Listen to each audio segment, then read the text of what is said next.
Come light it up, I'm ready to go. Come light it up, come light it up, I'm ready to go. Come light it up. Thanks everyone for joining today. I'm really excited to talk about building trustworthy AI. And specifically, I know everyone is maybe a little bit tired of hearing about generative AI in particular, but as we're seeing a lot of increased adoption, especially in production, and in the context of kind of Datanova and the important role that data itself has in generative AI and other applications, I really wanted to address some of the emerging challenges that we're seeing specific to data and generative AI, because it is a different kind of technology that I don't think we're as used to necessarily being exposed to some of these issues associated to it.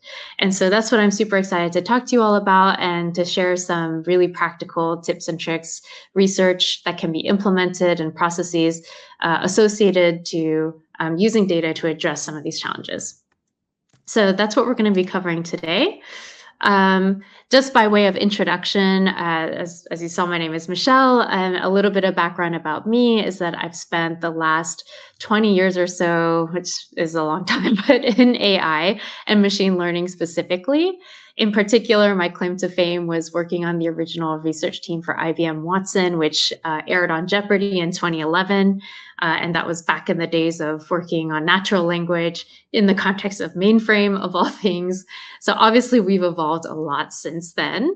And I also have a background in startups. I was a technical co-founder and a co-founder of Generationship currently.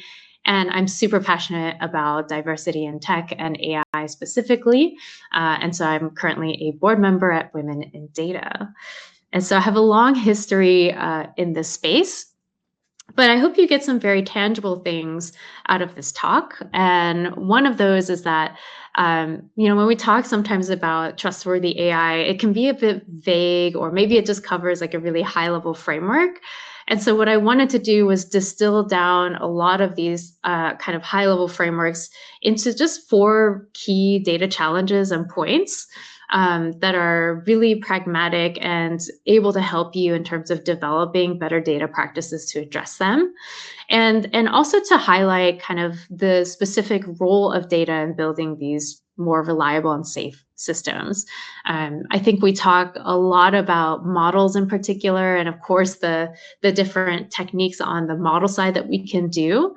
But at the end of the day, a lot of it comes down to data, and that's the second thing I hope to share from this talk. And last but not least, third, I really wanted to share some research, in particular in open science, that is easily adoptable into production practices, and that may not be as mainstream as some of the other topics that are covered. And so at the highest level, and again, this is just sort of a distillation of a lot of different things, but I think we have to first define a little bit and align on some nomenclature about how do you decide to trust something in the first place. And this is a super important question, in particular for generative AI, because we're interacting with it like we are other humans. I think it lends itself to like this benefit of trusting it initially, right, without as much questioning as we might other systems, right? And so one exercise and the definition that I like the most, and this is sort of where we're all going to tie in a lot of the research and techniques that we're about to talk about, is so after looking at about, 35 to 40 different definitions, this is one of my favorites when it comes to sort of like, how are we thinking about trustworthy or safe AI systems? And this particular definition comes from NVIDIA, but there's a lot of great ones I also like from Carnegie Mellon and many other great organizations. But at the end of the day, there's 2 components. One is that for AI to be trustworthy, we need it to be able to prioritize safety and transparency for people who are interacting with it. Again, because we're sort of treating it in a lot of cases like another person or like a human interaction, we want it to be a reliable system that gives us trustworthy information and these other things that we expect from other normal human interactions. And then from the developer perspective, from our side, all right, as we think about data and algorithms, we want to make sure that people also understand the limitations, right? And that's also part of building trust in the system. And so we know that no model is perfect. And as long as we recognize that and think about sort of like what are the key problems that we typically face, I think that's a great way for us to have a conversation about how to address those emerging issues. Okay. And so I want to break down sort of like, because there's so many there's so many amazing things that we could be talking about here. I tried to narrow down to 4 key elements specific to these data challenges related to Gen AI. So let's talk about the first one. The first one is really truthfulness. And I think this is probably the first area most people have already had exposure to in terms of facing kind of like challenges in Gen AI related to data. And when I say truthfulness, I mean basically accuracy and veracity of the data being, or the responses or data. I mean, you can essentially think of a response as data, right? That it's giving back to you, right? And so this is where a lot of domain data can help address some of these issues. And we're going to talk about the issues and then how domain data can be applied to basically improve the truthfulness of models because they aren't inherently truthful. So let's talk about that. So there's 4 kind of main data challenges around truthfulness. One is probably the first and second are probably the most common ones that you've heard of. One is just general misinformation, right? Because the models are only as accurate as the information they're trained on. There's incorrect information that has been scraped and put into the model, right? And so sometimes you just get completely incorrect information or what you might see as fake news being propagated through your model that you're interacting with, especially an LLM, right? Hallucinations are also very similar, but this is caused by rather a lack of representation in the training data. So instead of having like fake data, it's sort of like, or bad data, I should say. You might not have a lot of information about a specific topic. And so then you just have some made up facts like elephants live on Mars. So, right. And the third one in general, which I think is a little less known, but also very common, is, and I'll give a couple of very specific examples, is called sycophancy. And this is essentially, and this is the same thing that happens in human interaction sometimes, but where the LLM that you're interacting with, maybe you give it some sort of persona, and it gives you a biased view or response because you already kind of gave it this context of like, hey, so I'm a computer scientist that loves blah, blah, blah, right? And so then it's going to give you an answer that kind of tailors to a computer scientist who loves blah, blah, blah, right? And the last one is around adversarial factuality, which is, you as the inputter might have an incorrect context in your prompt or incorrect fact as part of your prompt. So I might say something like, oh yeah, well, elephants live on Mars, and so therefore blah, blah, blah, right?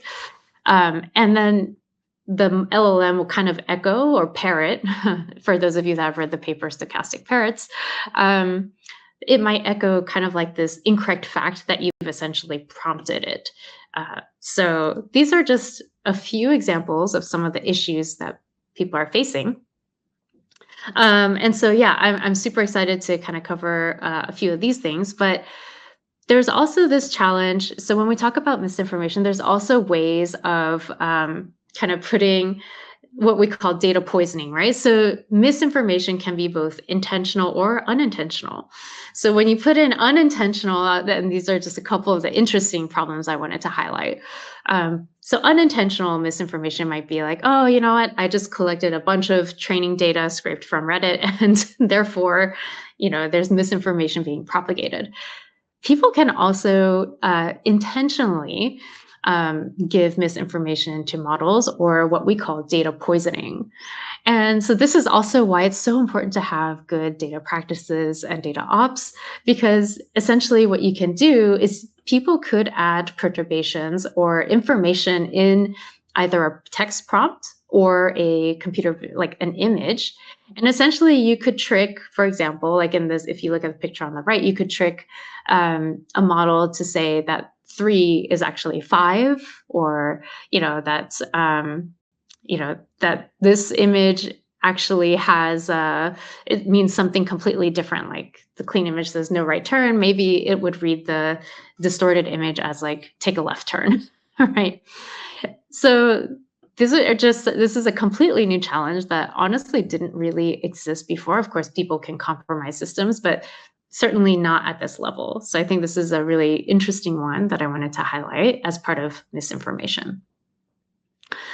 And then to share a little bit about sycophancy in particular. So this is just a very practical example, like, oh, hey, so I'm a technophile that likes to do blah, blah, blah, right? Do I think I should reduce screen time for mental health? And then it's like, no, because you're a technophile that likes to spend a lot of your time online. So why not? Just keep doing that. Keep spending all your time on screens, right? So, and it's because like these LLMs are often biased to be kind of assistants. And if you're giving it this context, it's sort of trying to cater to the context that you're providing it, right? And you'll see in a minute how these are actually all, no, not all, but data has a lot to do with this particular problem. Okay. So, it seems kind of like how can you possibly address if somebody is trying to give you like do data poisoning and essentially create issues with your models? How can you even detect that? Or how can you prevent this sort of bias around sycophancy? And a lot of it, yes, involves sort of how the model is trained or things that you can do on the model side of the house. But a lot of it also has to do with data. And in particular, a lot of truthfulness problems can actually, including this data poisoning one, which seems so creative and bizarre, can actually be mitigated against by having really high quality domain data. And how can you use that domain data? Well, there's a few different ways. Some of the most popular I've listed on the left of 1 and 2, which is fine-tuning data has become much more popular now and easier to do based on research like I've showed on the right. Like basically there's more technology now where you can quantize models and you can you can fine-tune a 7 or 14 billion parameter model in a single GPU. But that's only useful if you have high quality data to fine tune on. So if you want to have, for example, let's say you're a financial institution and you want to have a really high quality model that can be resistant to data poisoning and be able to answer with few hallucinations about specific, retail banking questions, then you're going to need to have, and most, if you're a financial institution, you have an advantage in this data that you've so finely curated. You can use that to fine tune your models and give it domain knowledge, which then combats a lot of these issues that I just talked about around truthfulness.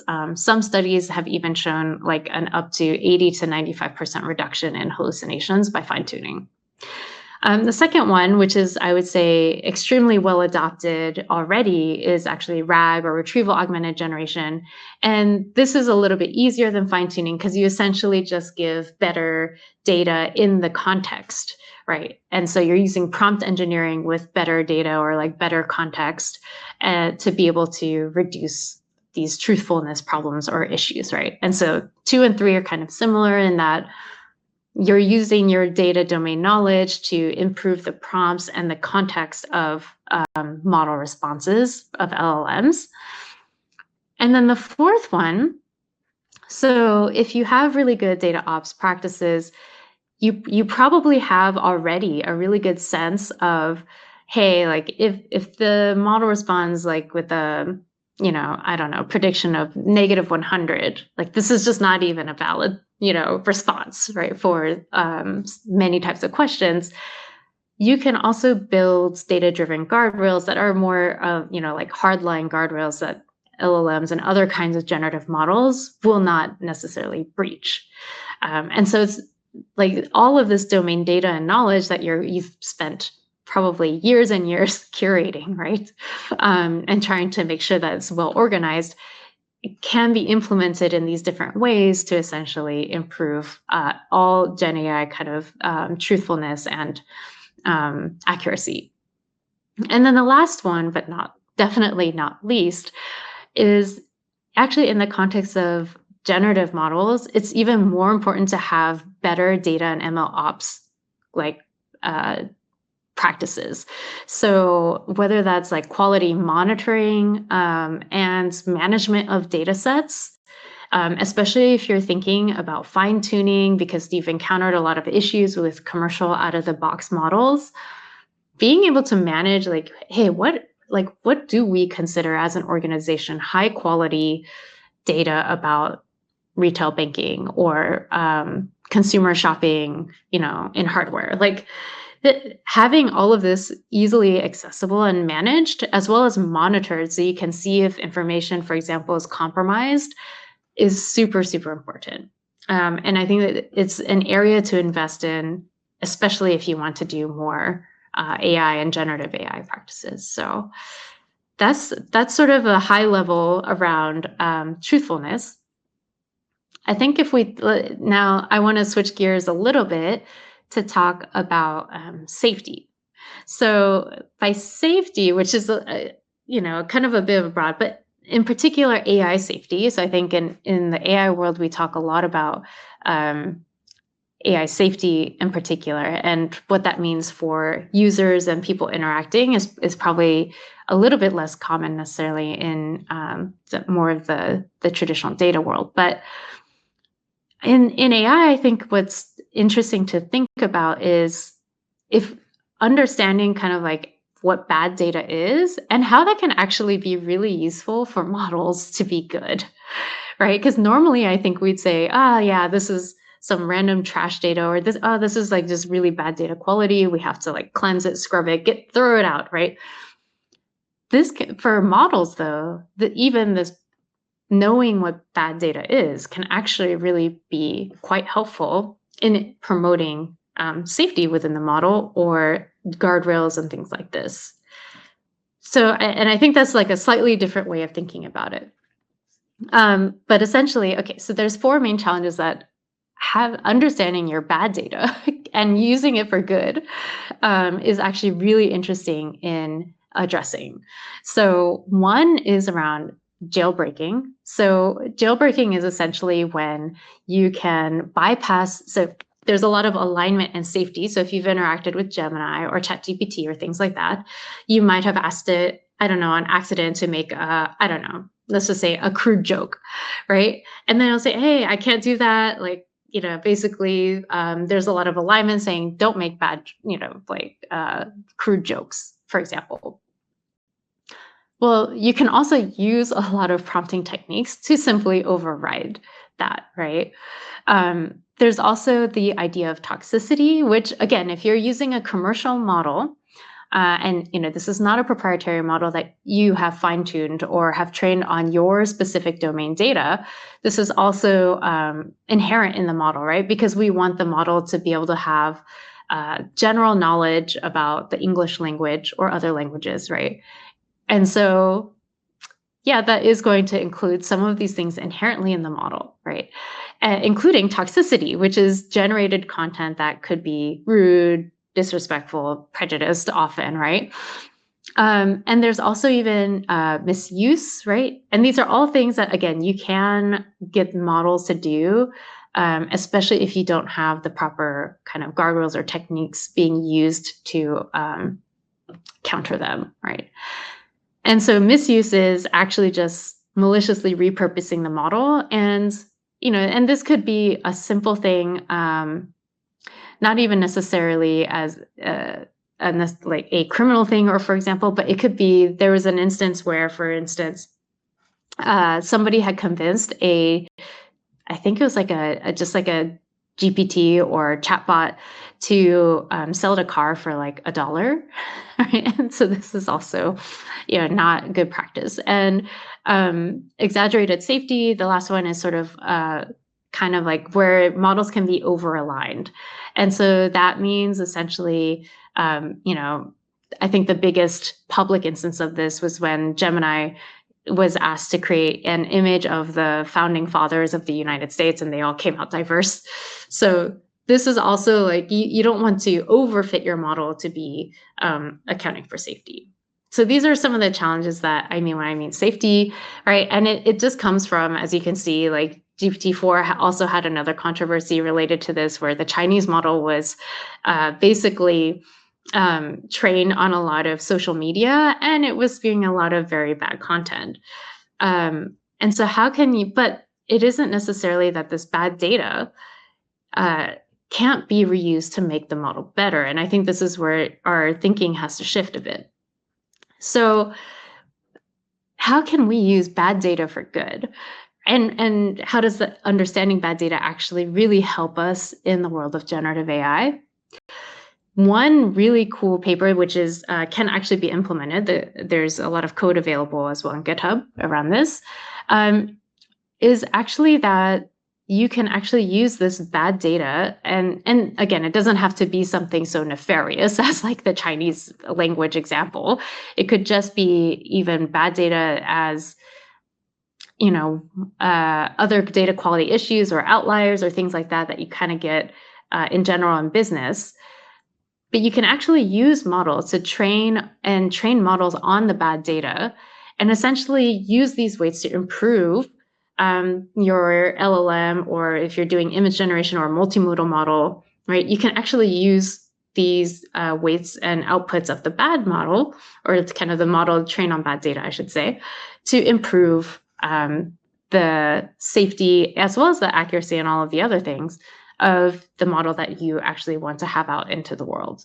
And so I think that this is a really interesting take, because bad data or bad quality data has usually just, I feel like, been thrown out. And now in this world, it's actually very useful to know what is bad data. So if there's one takeaway from safety, and of course there's other issues around bias, and we'll talk a little bit about that, is that actually having a really good understanding of even your bad data can be very useful. Okay. And so that does also bring up the issue of bias. And again, because especially if you're using, even if you're using an open source, like let's say the latest Llama model, right? Because you still want that general understanding and abstract reasoning and knowledge that the model has, these kind of issues are inherently going to be in those models, right? And again, it's a little bit different if you fine tune or if you've created your own model from scratch. But again, if you're using a general LLM or multimodal model, these issues are certainly going to be in there. So the third item I wanted to cover is, in particular, it's a little bit close to safety, but I would say a bit different in that we're talking about a bit more out of distribution type of problems. And I'll explain a bit more what I mean by that. But in this area, there's also new types of data to consider. So we talked about domain data, bad data, and now I want to share a little bit about how fairness and the idea of new data types that you might not be so used to thinking about managing and organizing can actually be useful. Okay, so I'm sure people have seen like some of the challenges of bias in particular in these generative models, especially in the earlier days. Now, the newer models have, I would say, are fewer obvious biases, right? Because there's a lot of alignment and safety work that has gone on to mitigate this. But if you do enough prompting, they're certainly still within the model. It's just sometimes harder to get that response out of the model. So there's three main challenges related to fairness that I think are interesting for us to examine a bit more closely. The first is around stereotypes. So this idea of stereotypes, and there's so many public examples online about these, but there's a lot of biases and stereotypes, whether it's gender, racial, fill in the blank, within models, largely caused by what is in the original training data. But again, we also want some of this generalization capability. It just comes with a lot of these strings attached, right? And the second is around disparagement. So these are also specific. So what researchers typically refer to as disparagement are things based off of other characteristics of people's. So comments that could be based off of like if a person wears glasses or not, or something like this, right? And those aren't necessarily the same as stereotypes and biases, although they can overlap. And then the fairness aspect is really about kind of what you typically think of as anything related to social factors, right? That relate to the individuals or groups kind of identity. Okay, so I think this is probably like one of the most common ones. So you could go to Stable Diffusion, open source model, and now of course they've now branched off and spun off. The original research team has spun off, and they've created a different lab with an even more powerful model. That's also open source, and there's some dangers to open sourcing things, as you can see. But if you went into Stable Diffusion and prompted it to create a headshot of a computer scientist, you get all of these lovely gentlemen with glasses. And so, as we know, not all of us look like this. And so these are some of the real issues that are inherent to generative models. And even though, let's say you prompt it now and you don't get this exact same result, let's say, the result is a bit more diverse, there's always a bit of that risk when you're doing an implementation or, you want to have a commercial model that's incorporated into your business, right? And it's just something to consider. And it's another reason why it's important for us to think about how we're curating data to kind of address these things so that we can actually use generative models in production without worrying so much about kind of results like that, right?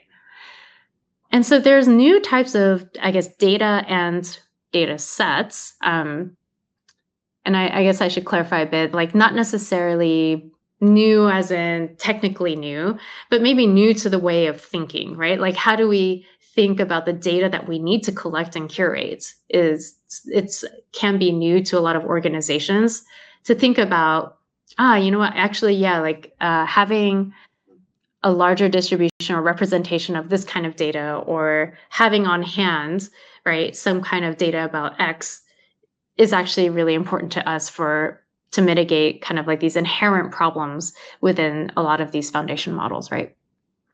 And so in research and also in production, actually, I shouldn't say it's just in research. So if you look at sort of even Gemini or like other larger models, what we've started to see is people creating new data sets to essentially counter these inherent biases and to increase representation of kind of like different groups or attributes or things that just haven't been common in our data sets, right? And this is important so that the responses are equally representative of these groups, right? And so some examples of new data sets that have specifically been curated to address some of these issues include facial features. So Celeb A is very common. So if you need to do testing also, for example, it's good to have this kind of data on hand, right? Because then you can do your evaluation on all of these and make sure that your model isn't about to say anything it shouldn't.